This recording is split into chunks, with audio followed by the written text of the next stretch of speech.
আমি গাঁওবাসীয়ে হেঁপাহেৰে ৰৈ থকা ভাওনাখনি আজি অনুষ্ঠিত কৰা হ'ব। সেই ৰাতিপুৱাই গা পা ধুই ধুতি পাঞ্জাবী পিন্ধি ভাগৱত ভ্ৰমণত যাবলৈ ওলাইছে। এইফালে গাঁৱৰ বয়োজ্যেষ্ঠৰ পৰা কণমানি কেইটালৈকে সকলো ৰাইজে ভাগৱত ভ্ৰমণত অংশগ্ৰহণ কৰিবলৈ ভাওনাস্থলীত একগোট হৈছেহি। সকলোৱে ভাগৱতখনৰ আগত আঁঠু লৈ সেৱা কৰিছে।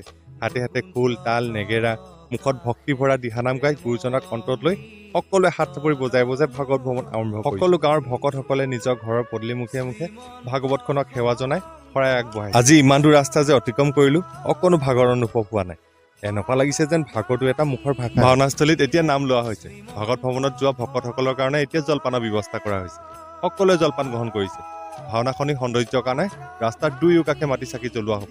এয়া ৰাতি দৃশ্য, চাৰিওফালে চাকিৰ পোহৰত জিলিকি উঠিছে। আৰু এইফালে বৰ হেঁপাহেৰে ৰৈ থকা ভাওনাখনি এতিয়া আৰম্ভ হ'ল।